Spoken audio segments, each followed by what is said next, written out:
We were doing just a little bit of some Tears of the Kingdom theorizing.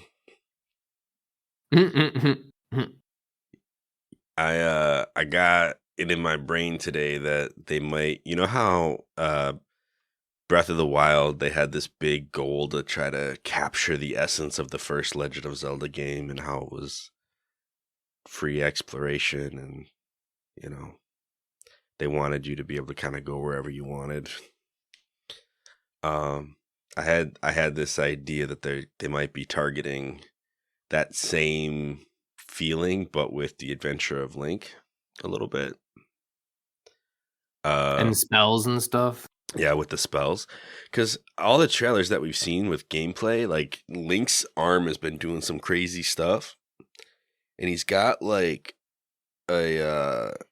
a little magic, at least I'm assuming, a device that powers it that has these little like green vials stuck into it, which to me says like magic jars, like the ones from Adventure of Link. I think they're gonna replace the magic jars though, and like do like a modern thing. And Sure. I think they're gonna use the luminous stones. You just crush up some luminous stones for your. You refill the dust, man. Yeah. Because they're the same dang color. I hope they allow you to enchant stuff.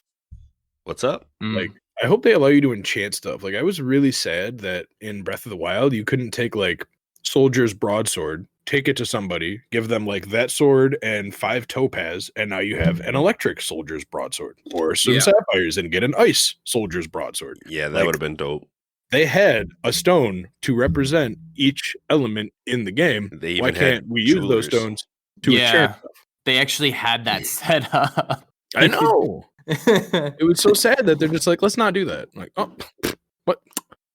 Yeah, man. You can make the circlets to get all the resistances, but you can't like just infuse a weapon. Yeah, you would so think. Cool. I mean, and then what if you just keep giving it more and more? Like you go back to the person, give them the electric sword, give them more topaz, and they could increase the amount of electric damage it does. Yeah, like come on. Or even like weapon repair, like a repair shop. Yeah, that too. They could even go Dark Cloud 1 style, where if you accidentally let it break, oops, it's gone. But if you get it somewhere before it breaks, you can repair it. Like they don't have to make it so it can break and be repaired. Oh, that would have been so nice. Yeah, and maybe they'll do that in the second one. But but yeah, I was looking at that because in the Adventure of Link, one of the biggest things that they tried to implement in this, they kind of tried with the 3D Zeldas, but to lesser effect, was the spell system. Oddly enough, there were 8 wise men in that game, and each one gave you a unique spell, which to me went right back to there being 7 or maybe 8 heroines, and each one had their own specific power. So I was trying to line them up here and see what we could come up with. The one that I couldn't line up very well was the fire spell, because there aren't a lot of I haven't seen any. There's a fire spell in the Tears of the Kingdom trailer, but there's not. There's none of the heroines' powers look like fire, so that was kind of a fire's usually kind of a dead end, all-inclusive one too. Like, yeah, usually there's always fire, right? But the spells in the spells in the Adventure of Link are. I have them out of order now, but reflect, life, like reflect bounced enemies' attacks away from you. Life would fill your life bar back up. Shield would make you take less damage. Fire made fire shoot out of your sword. The fairy spell turned you into a fairy so you could fly around. The jump spell allowed you to jump like to the top of the screen, basically. There was a spell that would turn enemies into weaker enemies. And then there was a thunder spell that was like the last spell you got, and it just like a screen wipe type deal. Yeah. And so I was looking at these powers that the heroines were supposed to have. And so like the skill, like one of the powers was skill, and I was like, well, maybe that's reflect, right? One was spirit, and I'm like, well, maybe that's life. One was endurance. I'm like, that could be the shield spell. I couldn't think of one for knowledge, so I just put fire next to it. Who knows? Wait, The flight spell would be the fairy spell, or the flight power would be the fairy spell. Hold on, man. It looks like he had a revelation. I know. No, I want to get to the list, and then I'm Fawn gonna finish. The motion spell would be the jump, or the motion power would be the jump spell. And the gentleness power would be the spell. And then there's one power that is missing, because if the 8th heroine had a power, then it's just a mystery. But that I had with the thunder spell, because if that 8th heroine is a Gerudo with like a power, power or something, like that would be a thunder thing, I would think. And that would also kind of play into why it was banished, being like a treacherous and devastating attack move. But also, Urbosa has Urbosa's Fury, which is like, plays right into that too. So I think you're onto something, Fonz. Because do you remember in the trailer for Tears of the Kingdom where we saw Link shooting fire out of his arm? Like his dragon arm? Yeah. Yeah. Okay, so 4 and 4, right? They've done 4. There's probably, I'm just going to throw this out there. Maybe they're going to introduce the new 4 spell. So we had Shield, which was the Druk's protection. Right. We essentially had Jump, which just makes you jump really high with Rivali's Gale. Which is funny, because that would mean that one's not flight. Right. And that something else would be flight, which I guess makes sense, because if Tears of the Kingdom is going to be as vertical as it looks, being able to fly would be like, just, there would never be a better game than that. So what if because we had Shield, Jump, Life, and Thunder. So what if they introduce Fairy, Fire, Reflect, Spell in this next game? That would be something. Because that's the trend I'm seeing with these spells from Adventure of Link. 4 of the spells were actually spells in this game. That would be, I mean, if they did it, that would be quite a called thing on our end. Mm-hmm. I'm willing to write that down on our list of crazy theories. Crazy. Yeah, Fonz was saying, like, the whole chunks of sky in Tears of the Kingdom they're gonna have, and like the sky palaces that they're gonna now introduce and all that junk. Oh yeah. Mm-hmm. So he was like, that's straight out of Smash Bros. Like the palace level in Smash Bros, that's just like a floating island. If they make that an actual location in Tears of the Kingdom, I will be so happy. That would be hilarious. It would be incredible.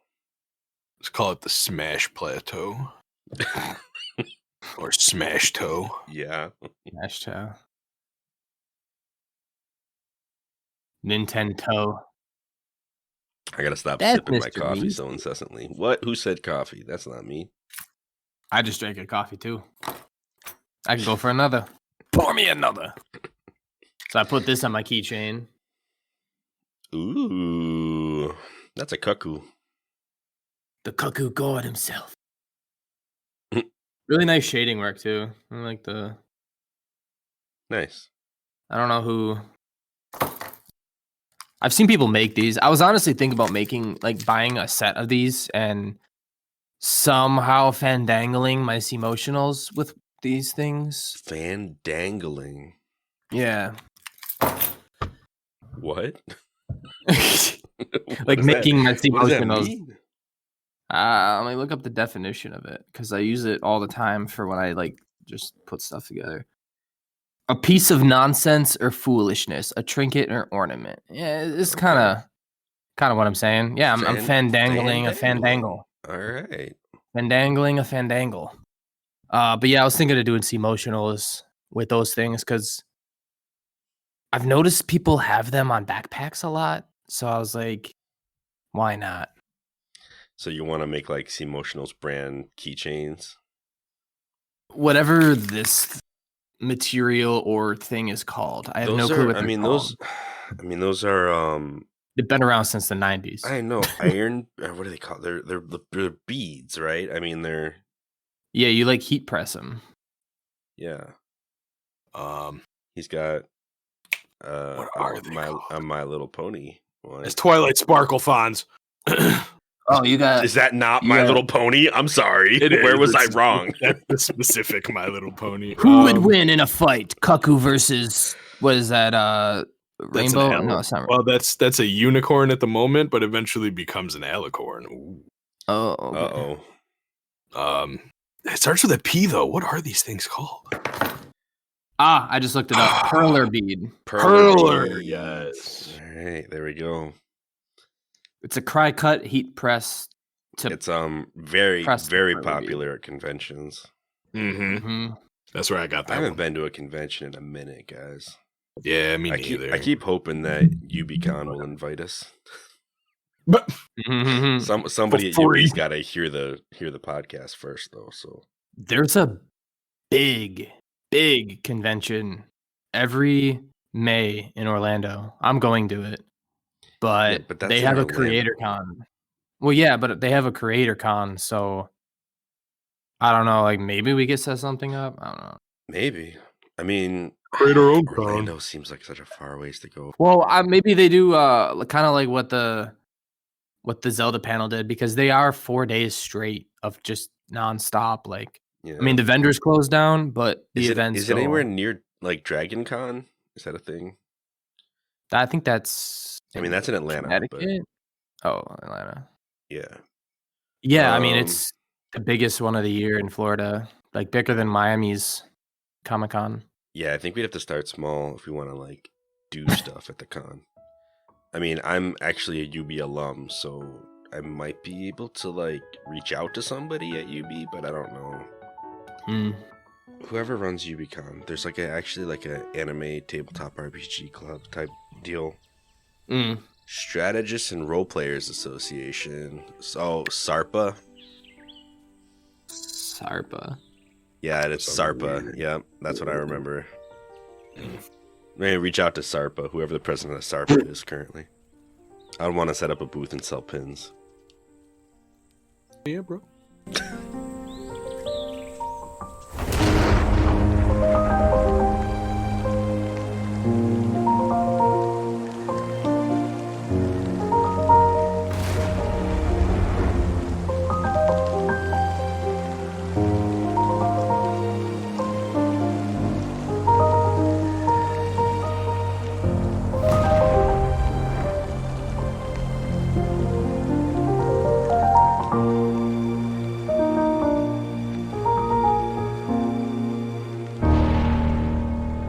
Welcome to A4NB4Y, the Zelda themed podcast that's currently deep diving into Breath of the Wild. In the last episode, we confronted the Yiga clan, the polar opposites of the Sheikah that we are working with to defeat Ganon, the evil boss of this game and universe.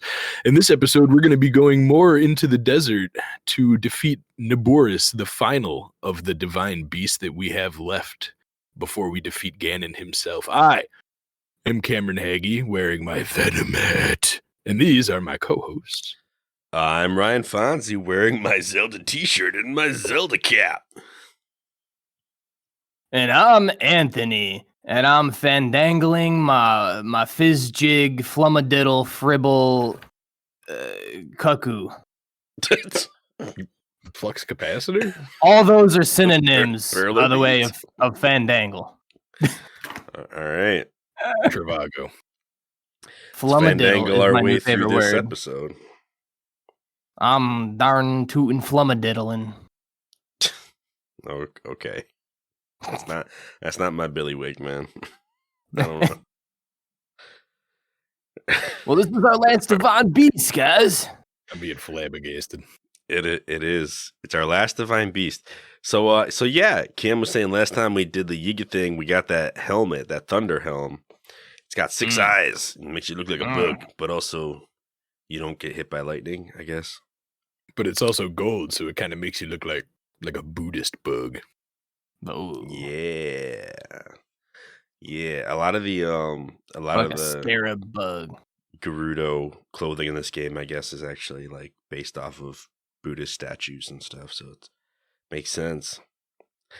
It's a cool helmet. We bring it back to Riju, and she's super grateful. She puts it on, and it's too big. It slips over her face. Comically. Yeah. But also triggers a deep-seated memory for Link. Trigger. Yeah, right? It like falls over her face, and he's like, "Ugh." Suddenly it's all coming back. And he has this vision of a time when he was coming to the divine beast Naboris. Naboris. And he was actually going to go and be on the divine beast because he was looking for Zelda, who had kind of came to the desert before him. She had gone there to get away from it all, to take some time to I don't know, rest, recover, contemplate how they're gonna manage everything. And she went to her friend Urbosa for help with that. I guess in the lore of the story, Urbosa is kind of a mother figure for Zelda, who no longer has her original mother around. And so she goes to Urbosa for comfort. And this is the scene that we get where Link shows up later. Basically, he was sent because him being the primary guard is supposed to be protecting Zelda at all times. So he finally catches up. Urbosa's like, "Well, you certainly got here fast, yada yada," right? They have this whole conversation where Urbosa kind of explains to Link, like, "Hey, it's really hard for her to like see you fulfilling your role like to a T when she does not know what she's doing. Like she's trying so hard, trying to figure out her own deal, and it like the pressure is just so much. Like she's wiped out. She just needs to like." I don't even remember what she says she needs to do, but basically it's like, like this is really hard on her lately until she gets this thing figured out. Like it's going to kind of be that way. So she's like, "You guys should probably get going. So we might as well get Zelda inside," and then she like snaps her fingers and lightning strikes in the desert. Wakes up Zelda, and I'm like, kind of comical, but I mean, just kind of breaks a really, I don't know, like heart-to-heart type of scene. They kind of use it to bring the pacing back to what you're about to do, which is probably one of the more action-packed scenes of the game. Definitely agree. Yeah, because we're about to go sand seal surfing into the storm. I hate it. You hate it? I hate it. It didn't matter if I sped up or if I slowed down. She left me behind every time. I'd speed up and she'd be like, "I'm going to slow down now." And then there I go. I'd slow down. She'd be like, "All right, bye. I'll just leave you there." No matter what I did, the only way I could stay within her bubble was to speed up till I was about to leave it and then slow down as much as absolute possible and then get to the back of the bubble and speed up again and slow all the way down again. There was no way to remain within her bubble. I don't know how this was the first time I played it, or if this was because I'm doing it on the Steam Deck, but it was a major, major pain in the tuchus. I feel like if you just go at the seldom speed, the main speed, at least for me, she straightened out to my trajectory and then like always hovered in front of me, never going too far unless I sped up. Then it kind of like threw the trajectory off, but she always stayed kind of in my guidance, basically. There was a needle to thread, I'll say. But I guess like in the story of the game, that kind of makes sense. I mean, Riju is a huge fan of sand seals. It's kind of a weird thing to bring up right now. But I mean, she's only supposed to be like 12 years old, but she's, I don't know. She's wicked on a sand seal. For me, what I would do is I would just kind of ride forward, like try to stay with her, but I wouldn't like after a few minutes of doing this, what I determined I needed to do was to not speed up until she got away from me. Like basically just sit in the pocket until she extended too far out. And then when the lightning was coming or when, Link was finally out in the storm, then speed up and get back in the bubble. and that way I was always like either right with her or trailing behind. And I just had to make sure I was in the bubble when the lightning struck. So it was more of a timing. Okay, when do I speed up? When I need to be in the bubble. That kind of thing. This Riju Hawk over here. Because you don't need to be in the bubble all the time. You only need to be in it when the lightning is about to strike. Yeah, and you get ample warning for that. Like there were plenty of times where I was like struggling to get back in the bubble, but I ended up getting in just fine because that lightning takes forever to strike. It's like, oh, get over here, Link, it's targeting. Because, it's got to target the lightning right at you. For like 8 seconds, yeah. Right. and then you get in the bubble. It's fine. So I had more trouble hitting the feet of the camel than I did actually staying in the bubble. Same. Oh, that was hard because you had to double shoot it to break it. Yeah, the first few feet were super easy, but that last foot, there was like always another foot in front of it. Like I would go up to try to shoot, and it would like bring its back foot up and hit my arrow like out of the air or whatever. Like I was like, this is ridiculous. I just need to shoot this foot again. And with the whole stay in the bubble thing going on, it was just a lot to do at once. It is definitely a lot to do at once. Yeah. I didn't realize at first that if you wait too long for hitting a foot, it'll regenerate. Oh, I thought it was like Vah Ruda, where a Master Quest thing, like their health regenerates. I don't think that's in normal. Oh, it doesn't? No, I don't think so. No, it's just 2 hits for us. Vah Ruda's generator didn't do that, so I would hit the back legs, right? And then I would alternate to the other leg, not realizing. And then when I hit the other leg again, it didn't break. And I'm like, what? So I was doing that for a while. And then I realized like, oh, I should just focus one leg. And of course I did 2 shots right in a row and it worked. And I was like, really? So I probably wasted like 5 minutes doing that. Oof. Yeah, my guess would be that was Master Quest health regeneration right there at work. I was wondering if you guys, because that was annoying. I didn't try that personally. I went for 2 shots on each foot, like one after another. Anyways, I want to say that it doesn't normally do that. I mean, she gives you what, like 20 bomb arrows for this mission? Yeah, and you only need what, 8? Yeah, so you're good to miss more than half of what she gives you. That's a good feeling. She was like, "Oh yeah, by the way, take these. We're about to do something extreme."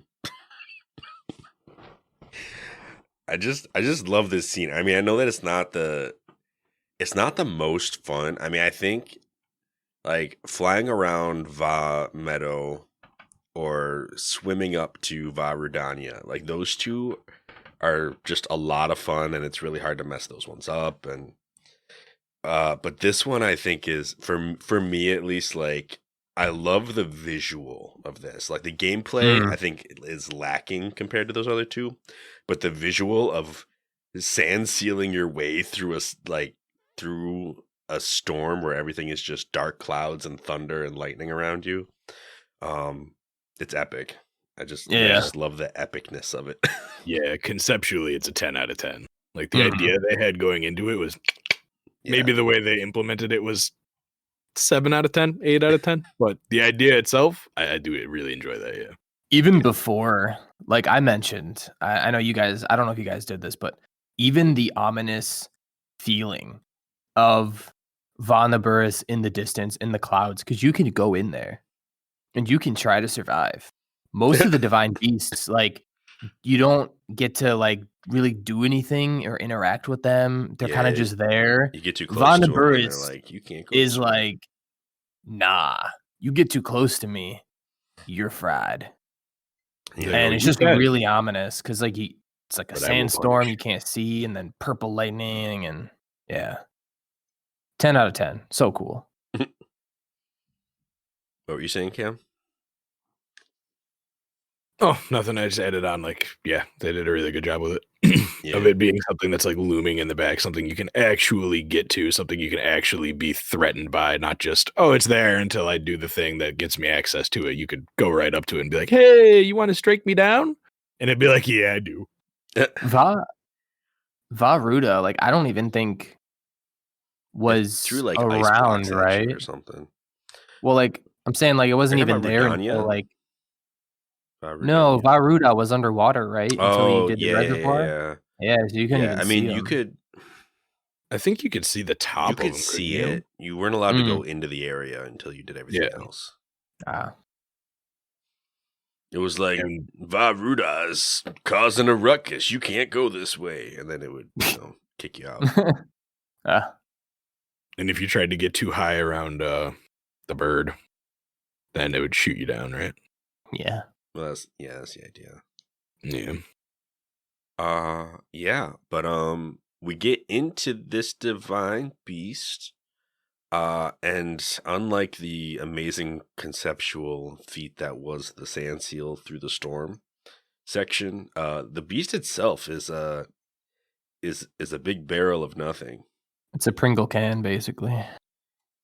Yeah, I mean, it's like got 3 sections that you can rotate, and there's some puzzles that go along with that. Most of which are just, which angle is the thing I need at. Let me just turn this whole section of beef around until I get to it.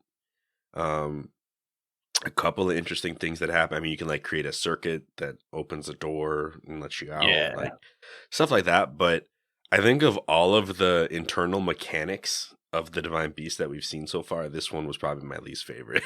I was like 5 out of 10. I was like, really? This is what we got? All right. Yeah, I would agree. I just like, I think this is like the least impactful mechanic that we actually get to affect, like how we change the outlook of the dungeon by the map when we get it. Like, I think this one it's just not very good. All of the shrines that are on the inside of it, the Pringles can part of it, are super easy, barely an inconvenience. All you have to do is rotate it like 1 or 2 times, step out of a hole, rotate it back 1 or 2 times, step back inside of it, and there it is.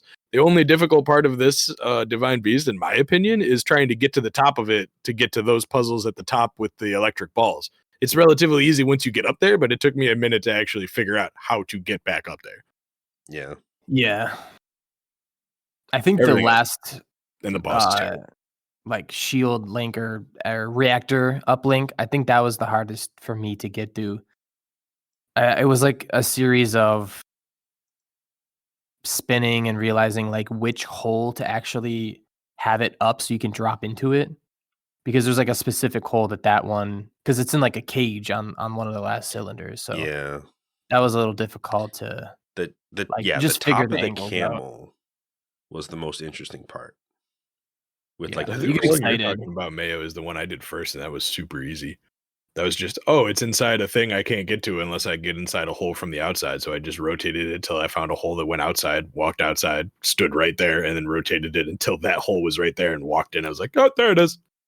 Yeah, that was the last Yeah. one that I did, and I didn't know like which corner, because I had already messed up like all of the things and got the electricity going, so I wasn't sure like, do I need the electricity for this? Is there a hole on the outside? I went to the outside and I didn't see the hole, and I was like, I thought this was the right place. Yeah. It was a whole thing. Did either of you guys get the hanging chest that was floating outside the one end of this thing? Yeah, Okay. Oh, no, I didn't. I don't think I made sure I it. got everything. There was even a secret chest on the middle barrel, or I think I got it all the was ones the on the first inside. I just barrel. don't think I got the one that was hanging there. I was like, I have some ideas of how I would get it, but nah. There's one like halfway up its neck, too. I don't know Yeah, if I got that one. you gotta fandangle your way. You gotta fandangle your way. No, but it was, I mean, not. I think the inside of the barrel was terrible. I think everything around the outside was better. But not a ton of things that I found to be super memorable, aside from the electricity stuff. Even with that being said, I don't think that we need to recap the step-by-step here. Nah. When we get to the end, or Urbosa, who's guiding us through this whole thing, she directs us to the control panel, which uniquely enough is actually inside the thing. So that's different. Most of these divine beasts we've been having our fights on top of them, like after we've done everything else. This one, it was like, well, Vah Ruda was in a special room, Yeah. but But this one's Rutai and like, this one are the only one inside. yeah, this one is like you get most of the divine beast on the inside. There is no boss room. Like the whole room you've been in the whole time is the boss room. Yeah. Which is actually a pretty big arena. It's like a huge cage match. Yeah. And this is the bane of everyone's existence. Like this is the actual final boss of the game. I hate this boss. Yeah. Thunder He actually Blight has an Cannon. interesting moveset. Very interesting moveset. This here's the thing. I think there were a couple designer oversights for this fight, but go ahead. Yeah. So Thunder Blight Ganon starts off my favorite part of this fight is the beginning. Because well, yeah, but there's actually reliable ways to deal with it. Cuz the first few times he does this like agility move, right? Like straight out of Pokemon, like where he zips back and forth a bunch of times and then he comes up and tries to hit you. It's almost like like Volt Tackle or something. It's like Quick Attack meets After Image from Dragon Ball Z. Sure. Yeah, so he's bouncing around, but he always bounces around the same amount of times before he comes to hit you. So what I learned to do was shield parry. He would come in, and when he came to hit me, I would just like be like, "Pyang," and it felt really satisfying every time. I'm like, all right, now that I got this rhythm, this dude is cake. Like I got this. Get him down to like his second phase. Suddenly, this is the worst fight I've ever been in. And I'm like, why? Why did they make it like this? He starts summoning lightning rods, basically. He'll teleport away from you like as far as he can get, which is obnoxious already. And then he fills the whole room with these spikes, shoots them all into the ground, and then sends electricity to each one by one. And the idea is to use magnesis to pull up a spike and put it right in his own face, I guess. But that doesn't always seem to work right. Like it doesn't. Like he doesn't always get hit by it. It doesn't always really count. I spent so much time just running around getting hit, trying to get magnesis on one of them. Like it was all bad. I think that part's easy, actually. There wasn't even I just feel like there wasn't enough time to get everything set up and lined up before all the lightning struck, and then it was like, oh, try the next one. I was like, all right. There's a little bit of a secret to it for this part of it, and that is if you grab a spike and then you just hold it, it won't get destroyed by the lightning when it zaps it. Only the spike that you're holding with magnesis can survive the electricity. So if you just grab one and then wait for the electricity to destroy them all and then just make your way over to him while he's dropping the next ones nice and nonchalantly, you can get it all nice and lined up right next to him as he's doing all his stuff, and then he zaps it and it's like guaranteed. Oh. You do it over a 2 cycle instead of a 1 cycle. The part about this fight that I hate with a passion is that in the first phase, his little agility after image that he does is super easy to do a backflip. And you're just like, whoa, and like you said, super, like you just feel, it's like watching Neo go with the bullets in the Matrix. It just feels so good when you're watching it. Right. And then he goes into phase 2, and for some reason, the game now no longer recognizes the fact that you're doing any kind of anything to him. It doesn't matter if you're backflipping, side jumping, shield parrying. He just goes through all of it. The game decides it doesn't want to register the fact that you're doing any of the things that you're doing because it apparently wasn't programmed right or something. I really don't know. Like half the times that I did these things, it did not recognize that I did them. Yet in the first phase, it recognized it every single time without failure. Yeah. And he would and then not only do you fail the jump, but then he does an entire 6-hit combo that he's moving forward during the entire thing of. So you are guaranteed to get hit, even if you do 2 backflips in a row. Yeah. Yeah. My shield parry strategy. I would love to know the secret. Double Micard. Because I don't know it. And it frustrates the living heck out of me. Because I was frustrated too, and he killed me once at the second time. Me 7 times. Because in Master Quest, he gets his health back and he goes to the opposite side of the arena. So by the time I can magnesis him to get him down, frustrating because his health is already 25% back. So zigzag is because you need a wooden shield. Because if you have metal, that would work. you'll get hit. and like he's like basically you can't dodge it. The only way to dodge it is to shield parry with a wooden shield, and then you just flurry rush him basically. I didn't And it's real annoying. think of that soon enough. Yeah. And I don't know if I even had a wooden shield while I was in the fight. I might have, and I just didn't realize it until after the fight. And I was like, I should have used a wooden shield. That But still seems I luckily like had the Deku one in my inventory. Yeah, I didn't realize it at first either. I was using metal, so the first half of the fight, it worked perfect. Second half of the fight, the timing was right, but I would just drop everything. It'd be like, oh, you dropped your sword and your shield and all the stuff. I think you could also use a guardian shield too. What I came to the laser shields, was he would do his thing. I would shield and drop everything, and then I would immediately switch to a different weapon and then just start spamming until I hit him. And then once I hit him, he would like get all messed up and he would be open to more attacks. So I was able to work my way down, but I was taking a heavy health tax this whole fight. I'm like, listen, I'm just going to do what I got to do. This is not a clean fight. I'm just going to try to outpace the damage. And that's how I ended up winning. But it was disgusting. I was like, there's got to be a better way to do this. That's what I did too. I ended up having to use Mipha's Grace as well as a full heal with 5 additional yellow hearts on top of that just to have enough health to survive the second phase. Yeah, I was eating so much food. Link was going to get rolled out of that Divine Beast. I had the whole, so I had just gotten the Fierce Deity tunic, which was the last thing I was missing from the Fierce Deity set. So I went to the fairies, upgraded it a couple times, and I used the Fierce Deity set with the sword. It was beautiful. Nice. It was gorgeous. It was actually like a full boss battle thing. It was like around my 6th attempt out of 7 or 8 that I remembered that I actually had one piece of the electric resistance rubber armor and that I could put that on and that might actually help me survive a little better. And it did. So actually remembering that I had rubber pants helped me a lot in this fight. Imagine if you had the full set. All right. I thought about that. And then I really haven't been upgrading my items in this playthrough at all. So to be honest, my highest defense items I have are my climbing gear at 5 defense. So I get it like a truck. I just upgraded my stuff this last game. The Fierce Deity was the first stuff I had upgraded. There you go. I mean, I've been upgrading stuff, but not everything to max or anything. I don't think I've upgraded anything since Vah Meadow. But yeah. Yeah, the only thing I bothered to upgrade is climbing gear just so I can get better climbing.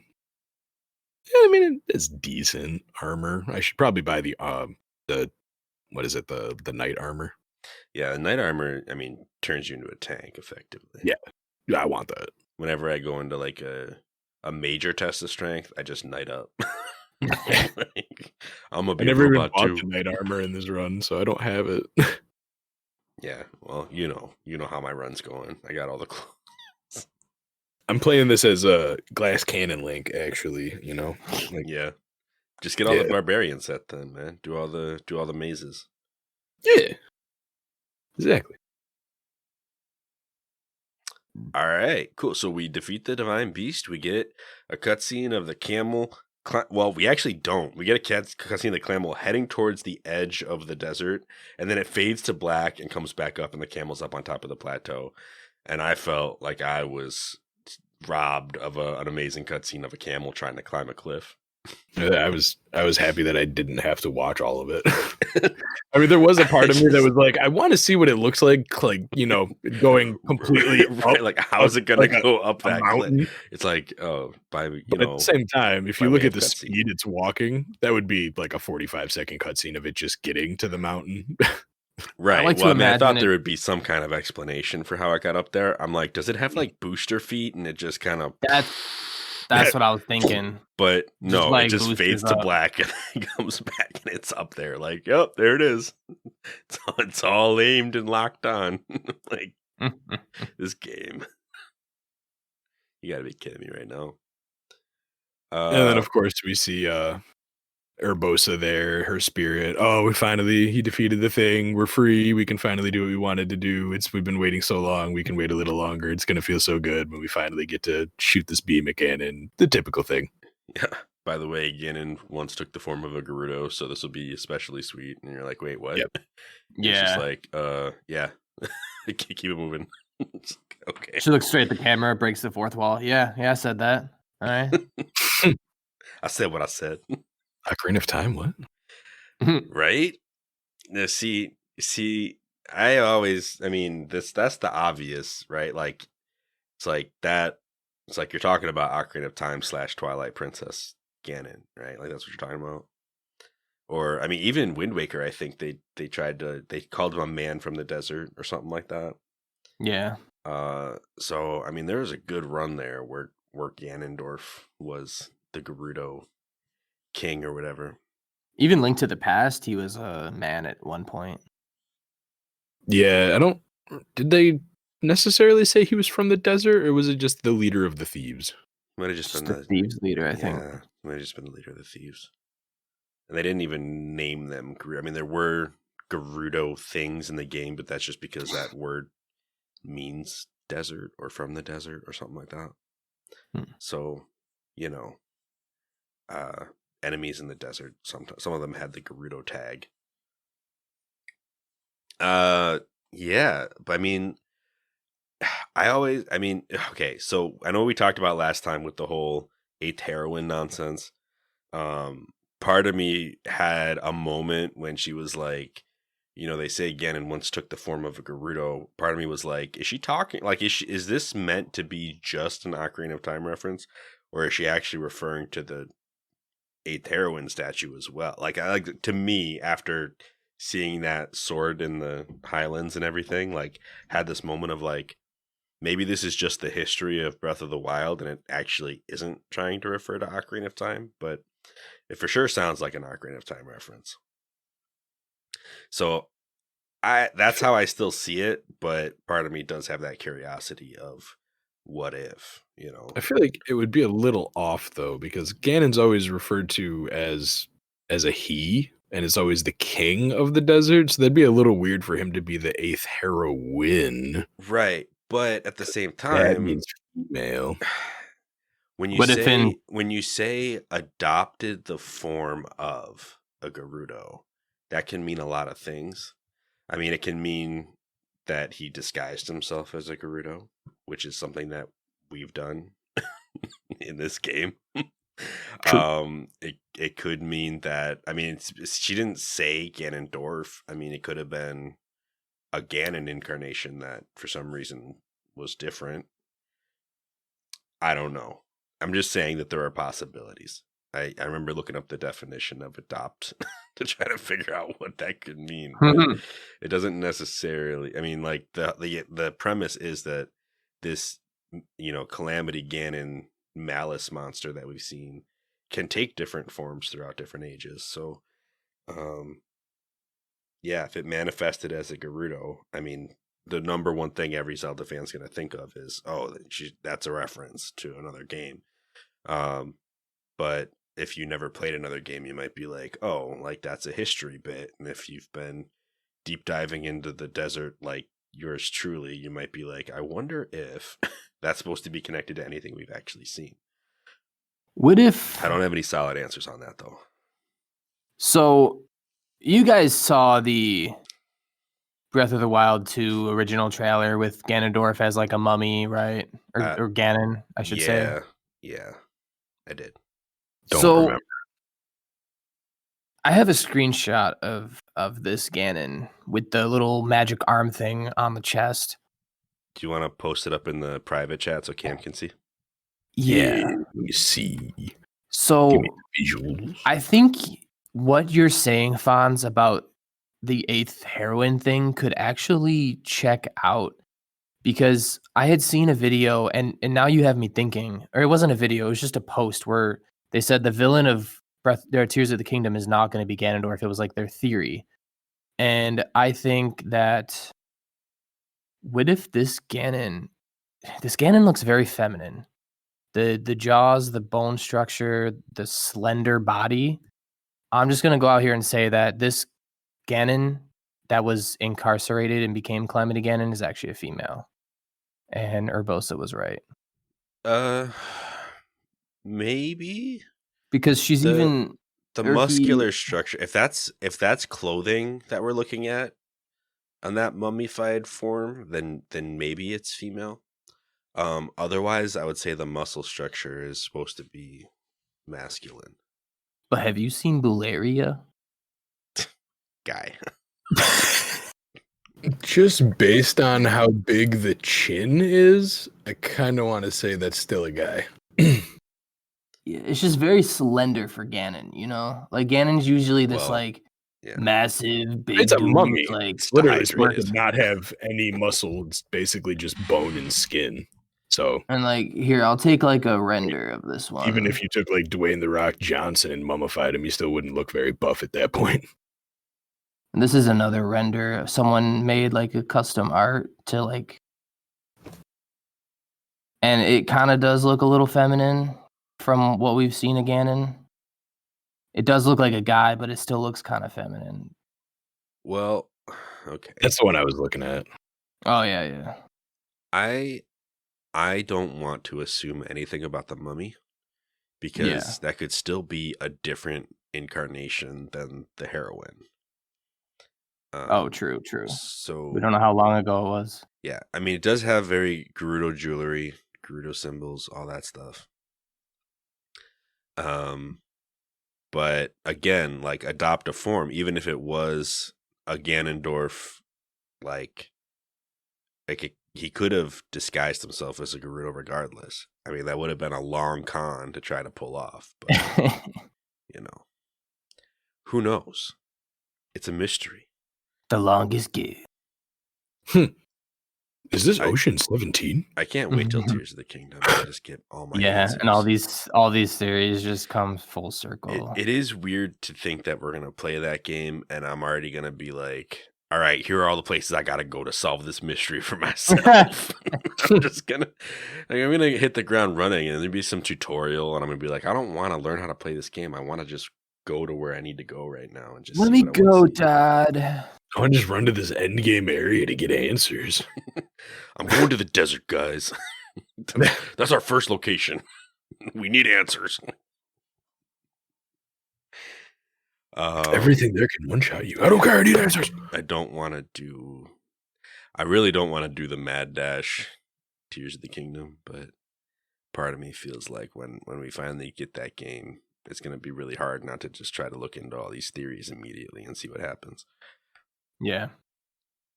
I agree. But that's a planning session for another time.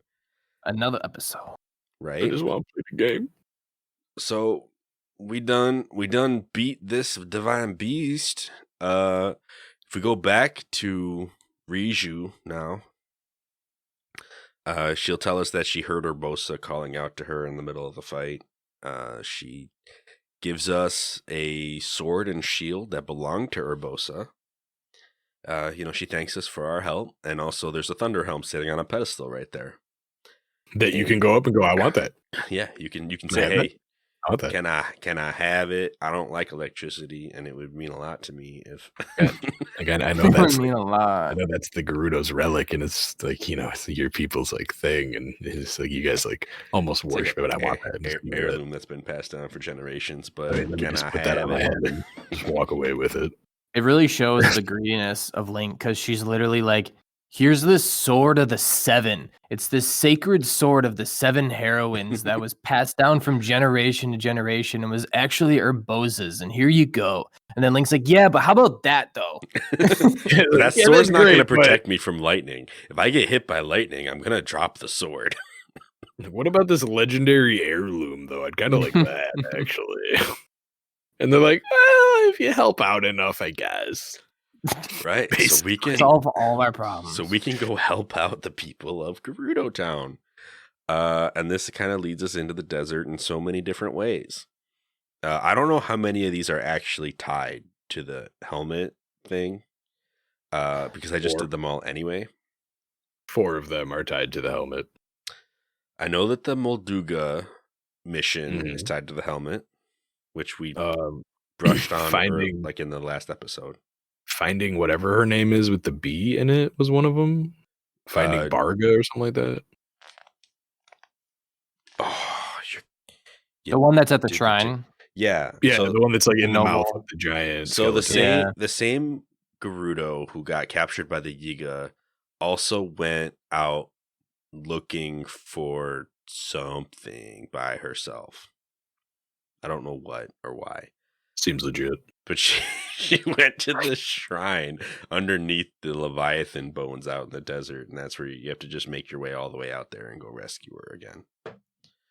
That time I think you have to give her like a hydromelon, and then she'll be good to head home. Not Just a gotta huge hydrate deal. her up. Cool mission because you end up getting stuck in a sandstorm and you don't have a mini map and you just have to kind of remember which way you were going, and get there. Speaking So- of hydromelons, though, I think another one of the quests we need to do is the one where someone's littering in the water. Oh yeah.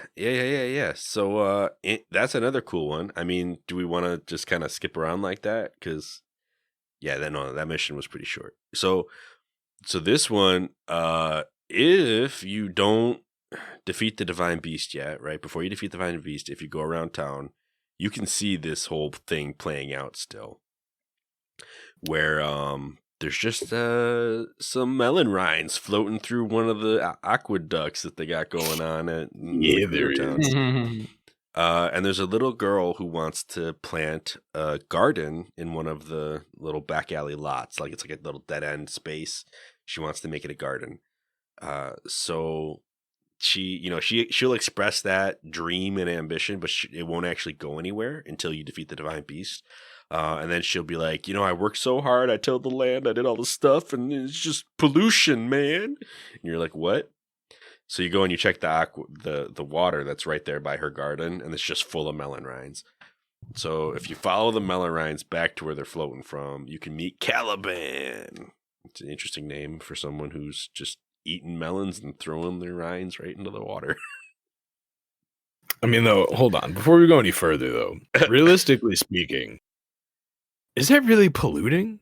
Because, I mean, that's like throwing banana peels on the ground. It's going to biodegrade. And if anything, when it does Very- biodegrade, it's going to turn into fertilizer It's that's going to very help nutrients. plants grow. Listen, So- I don't know what things in the desert need These are toxic, man. and what They're hydromelon Toxic rinds rinds, consist of. bro. But maybe hydromelons have like a defense system built in where they, they'll poison the soil if they're not other melons. They'll grow into spicy peppers, Some- which is the last thing you want in the desert. Some plants have that. Some plants will poison other plants with their roots. It's a real thing. I'm just saying, there's no explanation given. I just but don't want to buy it. I trust the little girl and her expertise of gardening because she's Now, been if- doing it so long. If what's her face was up there like eating Kit Kats and throwing the wrappers in there, We Yeah, I also know. got to assume Kit that Kats Link and doesn't Zelda. know anything about agriculture either because, that's well, not apparently his job. she doesn't. So Yeah. But, if she did know, then maybe, she would go back and be like, hey, or Link would go over to the little girl and be like, you can just bury those rinds and it'll help your plants grow. Like, but there's so many of them. It's like infinite just keep rinds. coming. But it's kind of funny because like if you talk to Caliban, the first time she's like, "Why should I care about other people's problems?" like straight up, she's like, "Why should I care about anything you're saying right now? Like that's the most ridiculous thing. I'm enjoying my food. I think you just need to mind your own business and live your life." I'm like, "Are you serious right now?" She's like, "But I've always wanted to taste a wild berry." I'm like, I've been all over this map. I got wild berries. So I hand her some wild berries. She's like, oh, now that my craving has been sated, I can see how selfish I've been. Because that's all right. Sure. Whatever it Berries. takes to get Berries you were real- the moral compass she needed. right. So I mean, you go back, you solve the problem. So you go back to the little girl, and she's like, "Oh, like I just ran into this Gerudo lady that I've never met before." And I'm like, "You both live in this town. There's only like I don't know 20 NPCs here total." Anyway, she's like, "Oh yeah, I never met it, but she gave me these awesome wild berries, so I'm gonna plant those. I'm gonna have a wild berry garden." And I'm like, "All right, cool." So I haven't gone back to visit to see if she actually gets them planted or anything. I think She does. It does happen. Like you can Yeah. go pick wild berries whenever after this. Kind of cool. But that's one of the missions. So that's 2. No, that's 3. Well, that's 3 because we already talked about the Molduga thing, but we didn't actually talk about fighting the Molduga. Oh, true that. Which is awesome. Well, I mean, I guess we could talk about because there's more than one. I mean, you just need to get Molduga guts, and there's like something like 4 Moldugas in the desert that you can go find pretty easy if you know where to look. Yeah. If you want to I think picture, that if you want to picture what a Molduga looks like and you haven't played the game, think of a Leopleurodon. But it's really fat. Leopleurodon. Yeah, really fat magical Leopleurodon that swims through the sand like those things from Tremors.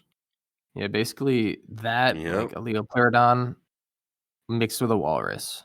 What was the and it's movie the size that of had 3 school buses. sand sharks that the kid fed bubblegum to? What? You heard me right. What are you doing? There was not the Sand Sharks movie. Don't even look at that one. That one's silly. The only movie that bubblegum, sand Magic shark, Island.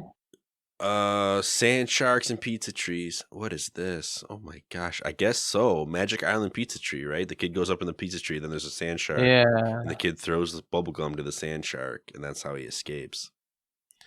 That thing's old, man. That is like a weird core memory because I don't even know what else happens in that movie. It's a pirate. I can't remember movie, right? a single thing. Anthony, you know better than me. You're saying stuff right now, like you named the movie before I could find it on Google. So well, no, because I also I remember that for some reason. Like I just remember sand sharks. I don't remember them feeding bubblegum to them. I just remember sand sharks. That's how he gets out of the pizza tree. Oh, according to what I'm seeing on the Googles. Yeah, that's an old movie. Goodness, yeah, it is. Okay, when I gotta see this now. When was Magic Island? What are we talking about? I want to say like the 70s or the 60s that movie was made. It's a 1995 American fantasy adventure comedy direct-to-video film produced by Moonbeam Entertainment and released by Paramount Home Video, which means none of us saw this on TV. We all saw it off of a VHS except for Cam, and I don't know how or why or where or when. All I know like a Blockbuster is that someone the kid rented? threw bubblegum to a shark that was swimming in the Mandela sand effect from his pizza tree. different dimensions. Is it Berenstein or Berenstein Bears, guys? Oh wow. Oh. The deepest cut. Oh my gosh, I want to find this movie now. Is it streaming anywhere? Please. We have digressed so much at this point. Hey, it's relevant to the Molduga. Have you seen this thing? It's adorable. Oh, it's I haven't. We've been over this. I have no idea. Let me show you the mini Molduga. He is treacherous and Mini Duga. Mini Duga. I'm gonna copy this image. I'm gonna put it up in the private chat, and it's gonna mess up our video feed for a minute. So just look at that little Molduga. Oh wow! What even? What? Yeah. What? I remember that. That looks like King Ghidorah's head that got cut off because it just was something wasn't right all up in there. You kind of made me, you know what I'm saying? Name that trauma. Hold on. That's the caption. Ghidorah used to have 4 heads, but one of them got a little derpy, so they cut it out. Look at that! It's attacking the pizza tree. What? See the pizza tree? So I remember this, but I don't remember the pizza or the tree. That's why he was in the tree in the first place. He was stuck in the tree. Every single thing about this picture is making me think, what the heck? This is a pizza tree. This thing looks like it is straight out of like The Labyrinth with David Bowie in it.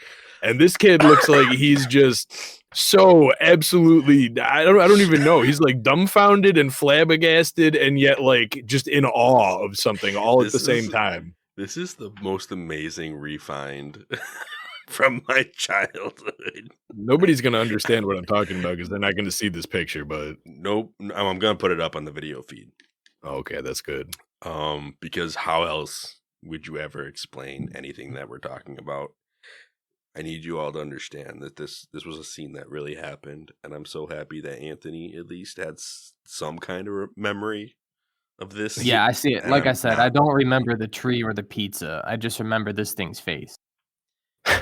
Was it in your nightmares? Please tell me Yes. it was in your nightmares because this and the abominable snowman from the Rudolph movie scared me as a child. Oh, I loved that thing. Nah. I mean, this thing, the funniest thing about this is that this little sand shark guy was, I mean, it's about the size of your shoe. Like, he wasn't going to eat the kid. Like, there's no way. Oh. He was just in the sand. He was a hand puppet, for sure. And the kid, like, decides he has to give him bubble gum, and he, like, glues his mouth shut with bubble gum, and that's how he escapes it. And I'm like, my guy, you could have just stepped on it. Would have been fine. You could have just jumped out the tree on top of it. Right. But I think he calls it a sand shark. Doesn't look anything like a shark. Looks more like a Molduga, honestly. You know what we didn't even mention about the Molduga is this dude has a, like, I don't even, like, a 20-foot clam-sized shovel in front of his face. You got to get through that sand somehow. The thing is massive. Yeah. And also, if you look at a render of the Molduga, he has the cutest little toes, the cutest little feet. I mean, no, like he got them toe beans, man. No, dude, he's got cute little beans. They're like little kitty beans, mixed with like a frog. I'm gonna show you the render. It's adorable. Yeah, let's see them cute little feetses. The little feet. It's gonna be a wild edit. This one. Oh my gosh, that is. Oh my goodness, like that's a. He's literally like one evolution away from losing those back feet. They look like they're not even used. The evolution line is real close. It's another 30 years, they'll be gone. Oh, and maybe no. his eyes too, because they're not looking so good there. This is what happened to the magma, guys. Oh no. Oh goodness. Who would have thought the Molduga conversation would have led to this? All right, so the Molduga works like a tremor. It follows the noise, so you throw a bomb in the sand, it'll come up and try to eat the bomb, and you can just ruin its whole career that way. Oh, it does more than come up. It jumps like 70 feet up in the air. Oh yeah, it does the gator land, chicken eating trick.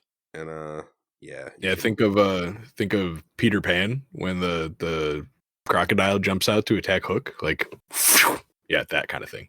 Yeah. Except this is, like what looks like a 3-ton creature launching its entire body out of the sand, all the way up as high as Link gets when he uses Rivali's Gale. Yeah. And then speaking of Rivali's Gale, it falls down to the ground. I kind of wonder what would happen if you stood there and did Rivali's Gale as he was coming up and tried to like escape his mouth that way. I was literally about to say that. Ooh, with the camera angle down, so you like see his mouth and Link moving up. That'd be cool. Is it the Arbiter's Grounds as one of the locations? Like the Arbiter's Grounds is one of the locations. There's another ruin area that looks just like the Arbiter's Ground, just has like little posts around, but they might just be rock in that one. I think it was the Arbiter's Grounds because that's the one with like the one giant plateau in the middle. There's a southern. Okay, let me get up the map. Sorry, I got it. This is where we're at. Where there was like the giant rock that looked like Pride Rock almost, but like obviously smaller than all of Pride Rock.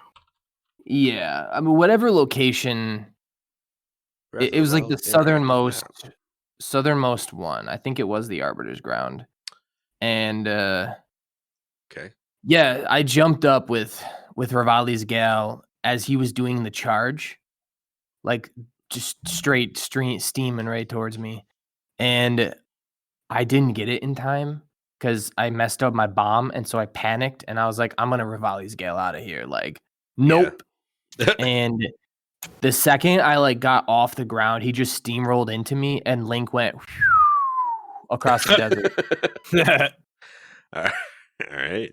Yeah, there's one in the Arbutus Grounds. There's one at the Southern Oasis, which is like a huge plateau that a Molduga kind of surrounds it. Like it'll kind of stalk it, kind of like a sand shark around a pizza tree. And then, and then there's one. I'm trying to find the name of the area. It's just in the random desert north of Dragon's Exile, I guess.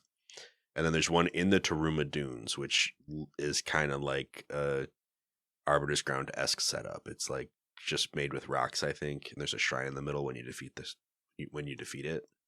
Nice. The Taruma Dunes is the one that the woman in Gerudo's town actually tells you about. So that's why I think there's a shrine quest as well. I definitely fought the one that's closest to the ferry. You guys realize now we have to call this episode Sand Sharks and Pizza Trees? Absolutely, yeah. It's just the reality of the situation. It's a Magic Island episode. Cam's done with the podcast forever. Okay, so when you look at the interactive map of I guess it's a Leviathan. I don't really know what else to say about it. Over the Great Fairy Fountain. Or maybe the Leviathan is the northern one.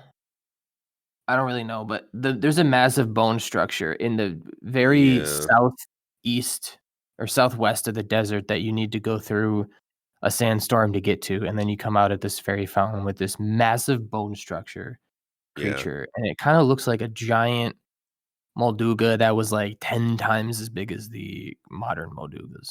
It's a Megaloduga. So interestingly enough, like you're saying, like southwest corner of the entire map, there is the Gerudo Great Skeleton, which is, in my opinion, ironically named. That should not be considered the Gerudo Great Skeleton. There is that's where you have to go to rescue the Gerudo that gets lost in the desert again. Bartree, I don't remember her name. The reason I say it's ironically named is because there are bigger skeletons just kind of littering the desert that seem to be more impressive than this great skeleton. I think it's just more together. Yeah, it's like a whole piece, but somewhere in this game, there's a group of guys at a stable who want to see pictures of the 3 Leviathan skeletons, and they're like, oh, what could these massive creatures have been? And they don't even kind of mention the fact that there are all these other humongous skeletons out in the desert that are just as big, if not bigger. So there were clearly more large creatures than the 3 Leviathans, but they don't explain what all of them are. But yeah, I digress. Come back to this. There's a rich history out here. I heard somebody when I was on the stream, I think, mentioned that like they thought that this had a similar history to the Lanayru Desert, where maybe this was an ocean, so these were giant ocean creatures. It does sort of look like a whale, but yeah, it's got the whale skull, but I guess so does a Molduga. So it's a Leviathan Melveli. A Leviathan Miku. Leviathan Melveli. It was back in the time of megalodons. It was a massive, basically like a massive sperm whale, except it actually attacked and ate stuff. It was carnivorous, and it and megalodons actually fought quite often over territory in the water. Oh, that's that one that looks like a real rugged sperm whale. I've seen pictures of those. Think of Moby Dick, but with extremely razor sharp teeth, and it was very aggressive. Gotcha. And it was as big as a school bus, just like a megalodon. Absolutely terrifying. There's your nightmare fuel and another digression. All right. Yeah, no, the theory with those guys, I mean, I think I don't think we talked about them when we originally planned to, but they were the theory behind the 3 great skeletons, because there's one there's one in Hebra, buried in an ice cave, which we might have talked about. And then there's one last one up in like above the Elden Mountains. There's an Elden great skeleton. And they all have features that resemble giant whale-esque creatures from other games. Like one of them has wings, and they're like, well, that's the windfish. And one of them has the big like head shovel kind of thing that Levius had from Skyward Sword. So they're like, well, that's probably Levius. And the last one, I don't remember if it was Jabu, like Jabu, or if it was Jabo. one of the other giant fish, because there's there's been a lot of them. There was a Jaboon in Wind Waker. I don't remember what the last one was, but I believe it was one of those. But yeah, interesting bit of theory. But they're, if there is time travel in Tears of the Kingdom, then maybe we get to see what they looked like alive. But that's one of those things where it's like, what if they do this? And there's really no reason to think that they're going to or not going to. Yeah, I feel like they already did the whole time travel thing with the Hyrule Warriors games, and I feel like they're done. Because they convoluted the whole story. Yeah. They tried to patch, like, what happened before Breath of the Wild, and it was just like, they broke, it was sort of like the Marvel thing. They broke timelines and together. I think they were just trying to explain why, like, the whole 3 separate timeline thing, because they were like, we don't like this, and we hate Hyrule Historia, so let's just correct all that and invent time travel. And oh, look, it's all fixed. Breath of the Wild happened.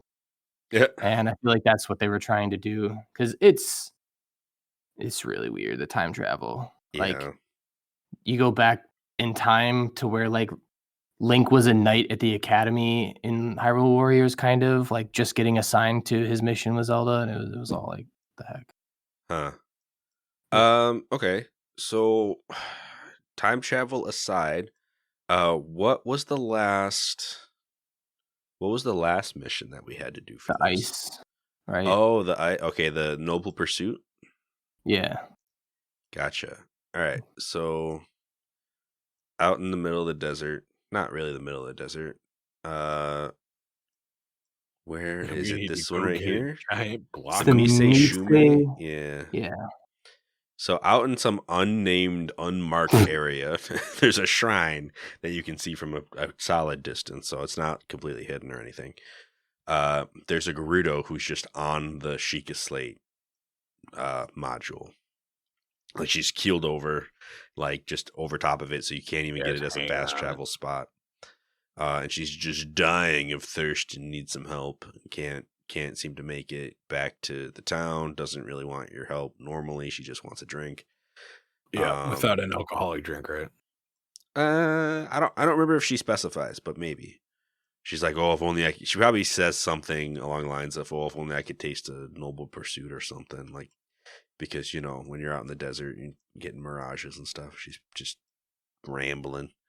So, you come back to the bar where they make Noble Pursuits, and they basically tell you, oh yeah, we can make one of those, but we need ice. Like, that's the thing that we're missing. There might even be an ingredient that they needed as well, but that was something I had on hand, I think. And then they're like, oh yeah, we also need a copious amounts of ice. So they send you on the most ridiculous ice run. You go up to the northern ice house, through what appears to be ancient ruins, like temple ruins. And there's the Zalfos and Bakabla. Well, I think it's all the Zalfos because they breathe fire, and that's kind of the point. Yeah, we're going to the ice house in the middle of the desert. Right. Where they dug deep into the ground so that there could be ice, and then they just kind of harvest it. This mission was giving me straight up vibes from Twilight Princess when we did the Lumpsky Pumpkin run, only Nightmare Fuel edition. That wasn't Twilight Princess. That was though. Skyward Sword. Oh, sorry, Skyward Sword. We haven't done the Twilight Lumpsky Princess Pumpkin. yet. Yeah, that's what this gave me, and it was horrible for me. Well, yeah. I mean, it would have been nice if they had put the ice house up in the Hebra Highlands, so it actually made sense that there'd be more ice there. And then I can like see it that. was a tobogganing mission where you had to like sled it down the hill. Ooh. That would have been I like Seal it up that. or something. Just have like Yeah. 2 shields, one for you, one for your ice, and then just like with it right behind you or in front of you, dragging you down. Like, I mean, not dragging you down, but I mean, Yeah. helping to pull you forward. You get like one of them. Normally we'd call it a raft, but in this situation, it's a sled. They put the block of ice on that guy and just fly it down the mountain. No, I mean Nintendo hire me anyway. So we go to this northern ice house. We get our big block of ice. My normal strat is to try to make like a super speed potion or something. Put some kind of frost weapon on my back to keep the ice cold, and then pick up the ice and walk it across, or speed walk it across this entire Here's a valid gauntlet. question. So we have this nifty thing called, is it cryonesis? Yep.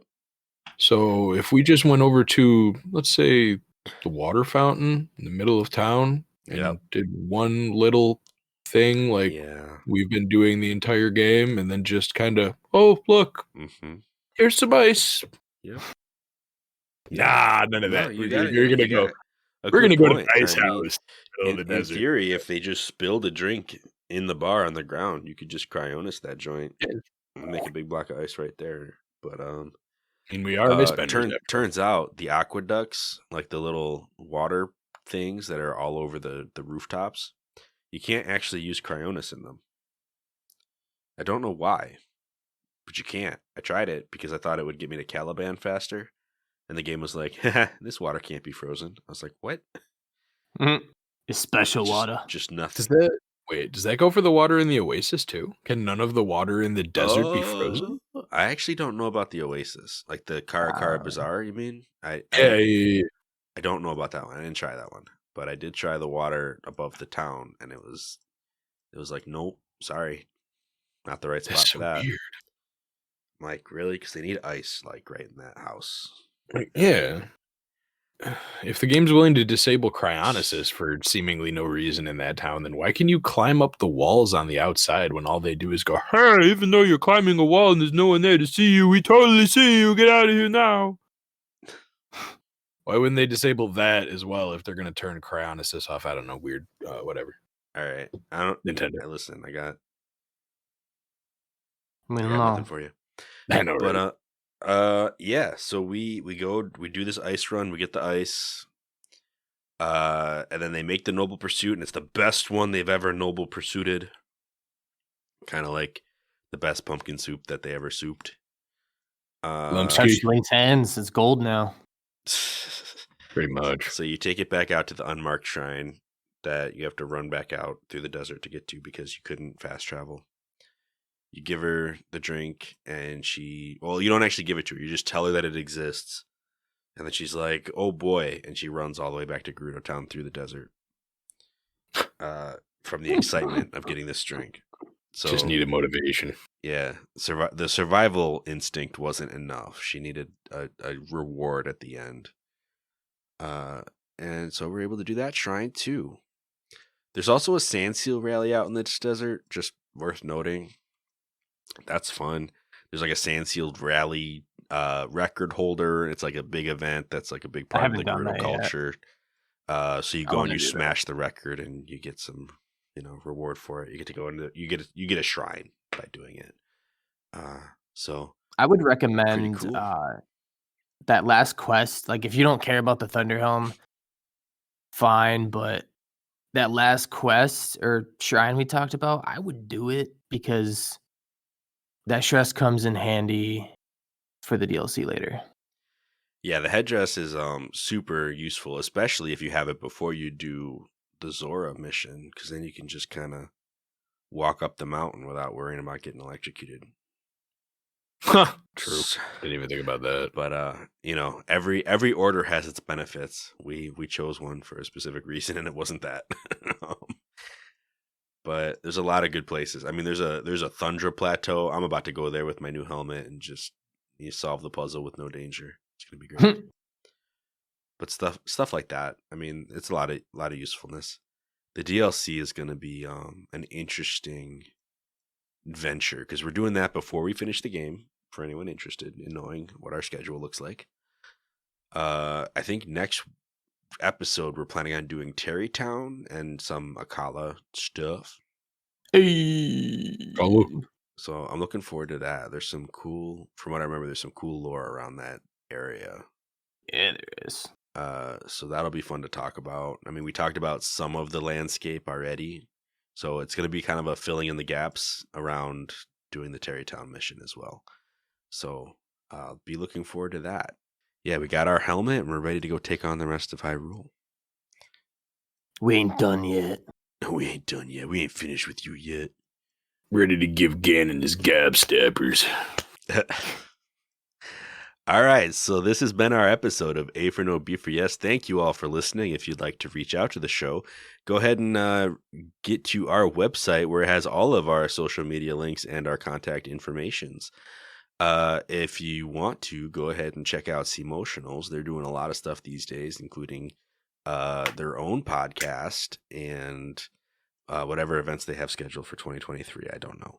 But yeah, cool stuff. We just recorded a new Guest Motionals tonight. It was fun. So that'll probably be out before this episode. So go ahead and check that out. Yeah. And next time we will be covering Terrytown. But yeah, y'all, if you have any comments, have any theories, if you have fond memories of Magic Island, please let us know. Does it exist? Send in your answer to that question. Do you believe Is it Berenstein or Berenstein? Listen. When did Harambe really? Straight to video, man. Straight to video. So we will catch you next time on A for No, B for Yes.